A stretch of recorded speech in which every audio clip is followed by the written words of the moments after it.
पाकिस्तान के white ball के नए कोच अनाउंस हुए हैं, माइक हैसन फ्रॉम न्यूजीलैंड। तो आपसे पूछा गया है कि आप कैसे देखते हैं कि ये क्या इनका इनपुट होगा और क्या बेहतरी लेकर आ सकेंगे। इसी के साथ आकिब जावेद को डायरेक्टर क्रिकेट दोबारा लगा दिया गया परफॉर्मेंस सेंटर का। तो ये दोनों चीज़ों को ये म्यूजिकल चेयर्स की जो न्यू बारी आई है। आकिब जावेद घूमते रहते हैं इसी में। Ajay, what's your take on this one रोआ? नहीं, मैं बताओ ना। I feel like it's a loop that somehow every few months we try to find somebody who thinks will solve all our problems, but then there are conflicts, there are issues, और फिर कोई नहीं मानता और कोई बताता भी नहीं है कि क्या हुआ, and then we move on to the next one. तो I think आप बेहतर बता सकेंगे। As a fan, as a host, जितना तुम स्टडी करती हो, तुम्हें क्या लगता है कि बाहर से जब तुम देखती क्या हो रहा है? या जब आप पॉडकास्ट करती हैं तो आपकी एक एनालिसिस बताओ ना। जो रीसेंट वाला ऑफ कोर्स हमने देखा पूरा एपिसोड विद कैंडिड होके बताओ जेसन प्लीज, गिलेस्पी इतना वाला, आर्टिकुलेट ना करो, तो क्या कैंडिड होके बताना। जेसन गिलेस्पी और गैरी कर्सन वाला, चले लेटेस्ट वाला जो पूरा हुआ उसमें तो बहुत क्लियरली ये बात बाद में सामने आई कि there weren't enough authority, there wasn't enough authority given to the coaches, because of which they weren't happy, of course, क्योंकि आप एक फॉरेन कोच को लेके आ रहे हो, of course he's going to do things his way, and यहाँ पे पाकिस्तान में we're a bit scared to give full authority थोड़ा सा एपिसोड to पूरा someone. एम्बैरेसिंग भी है अगर देखा जाए तो, जेसन गिलेस्पी और गैरी कर्स्टन वाला। और उसके बाद भी बहुत सारी ये बातें हो रही थी कि क्या दोबारा कोई फॉरेन कोच ये जिम्मेदारी लेगा, एंड ब्रेकिंग न्यूज़ जिम्मेदारी एक्सेप्ट की है जी माइक हैसन ने, जो काफ़ी टाइम से ही is working with Islamabad United as well, so he knows the players, he knows the circuit, but Shoaib now match भी बहुत ज्यादा खेले में उन्होंने मेरे ख्याल है। उनका कोचिंग एक्सपीरियंस रहा है, is a former New Zealand head coach and now he is come into this responsibility.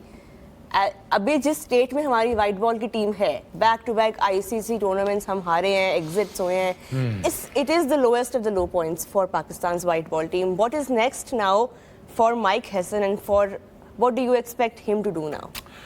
The first of all, I think he needs to bring his own staff. That is very important. Okay. He should not come alone. I think apart from Majju, he should keep his own staff, along with the trainers, along with the physios, along with the help that you required within the staff. वो 5 हैं, 6 हैं, 7 हैं, मेरा ही ख्याल है उन्होंने मांगा होगा, ऐसे ही होगा। और मेरा भी ये भी ख्याल होगा, मेरा अच्छा गुमान है कि उन्होंने इख्तियारात जायज़ वाले मांगे होंगे, और अगर उनको लाए हैं प्लीज़ उनको 2 साल करने दें, उनको हैम्बुश ना करिएगा, क्योंकि माइक हैसन एक लास्ट आपकी होप है एज अ फॉरेन कोच। अगर आपने इसको भी गंदा करने की कोशिश की तो देखें आपकी क्रिकेट बहुत पीछे रह जाएगी। ये ठीक चीज़ें ठीक प्लेयर्स को ठीक जगह पे डाल देगा। मैं पढ़ रहा था स्टेटमेंट इसकी कि हम बाबर को और रिजवान को भी रखना चाहते हैं T20 में। आई डोंट नो सिनारियो क्या क्रिएट होते हैं।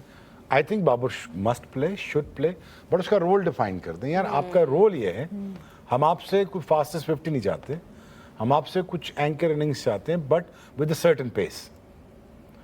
ये वो डिमांड करेगा चीज़ें, बट ये भी डिमांड करेगा साथ साथ कि मुझे अपनी एक टीम की शेप को बेहतर करना है।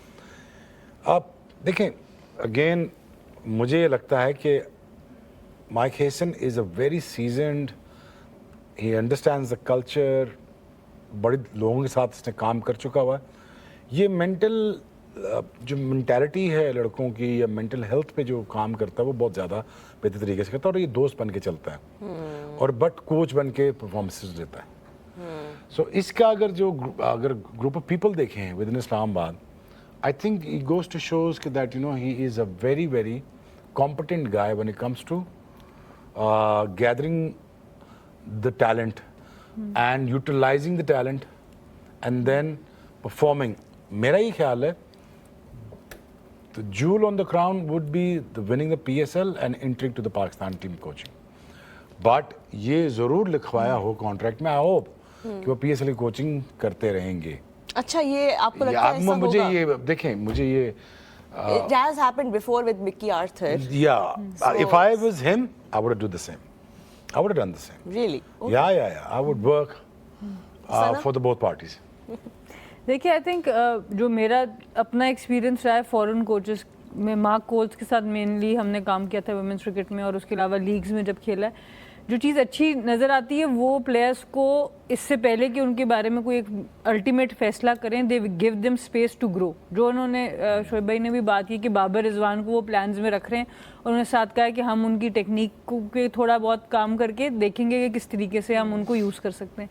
तो डिस्कार्ड नहीं करते आप प्लेयर्स को, इस कैलिबर के प्लेयर्स को जो इतने कंसिस्टेंट हों, जिन्होंने इतने रन्स किए हों, आप वो इंस्टीट्यूशनल नॉलेज जाने नहीं देते। वो आप चाहेंगे कि वो आपकी किसी तरह टीम में फिल्टर इन करे, उस ट्रिकल डाउन इफेक्ट उसका है। तो आई थिंक ये बड़ा अच्छा है कि फॉरेन एक कोच आ गए जिनके पास इतना ज़्यादा एक्सपीरियंस है, और मैन मैनेजमेंट उनकी बहुत अच्छी है।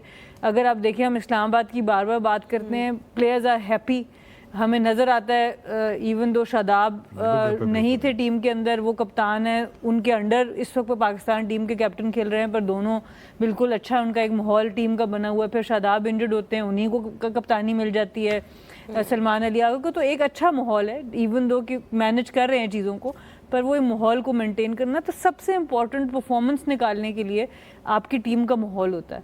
और आई थिंक वो बड़ी अच्छी तरीके से ये मैनेज करते हैं, और स्ट्रैटेजी में बहुत ज़्यादा सॉलिड है इनकी क्रिकेटिंग स्ट्रैटेजी। तनकीद होती है फॉरेन कोचेस की जब भी बात होती है कि उनको आपके लोकल प्लेयर्स की वो नॉलेज नहीं होती जो कि आपके लोकल कोचेस को होती है। ये भी, इस पे आपका क्या पॉइंट ऑफ व्यू है? इसके इस पास लोकल नॉलेज है, लोकल नॉलेज भी होती बड़ी है, और ठीक-ठाक सबसे किस्म की। बड़ी बात यह है कि उनके ऊपर बैगेज कोई नहीं होता, उनको वापस जाके सिस्टम में नौकरी नहीं करनी होती, जो मैंने देखा है। अगर आपका एक कोच किसी एकेडमी से आया ना, तो वो उस एकेडमी के प्रेसिडेंट को और उन प्लेयर्स को खुश करता है अनफॉर्चुनेटली आगे, क्योंकि उसने जब पीसीबी में स्टेंट खत्म होना है तो उसने उसी एकेडमी में वापस जाके हेड कोच लगना है।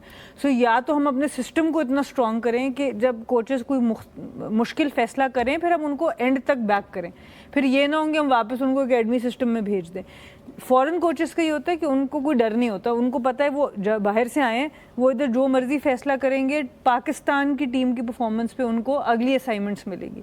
तो हम लोगों का क्या है, पाकिस्तानी लोकल कोचेस मेजॉरिटी उनका फ्यूचर क्या है कि पाकिस्तान टीम के बाद मैंने वापस अपने रीजन में जाना है, मैंने रीजन वालों को जवाब देना है। सो या तो आप उनको एम्पावर करें इस तरह कि वो फिर इन चीज़ों से डरे ना और न डर फैसले करें। आगे स्किल में प्रॉब्लम नहीं है, प्रॉब्लम हार्ड डिसीजंस लेने में, वो हम लोग मिस कर जाते हैं पाकिस्तान कोचेस।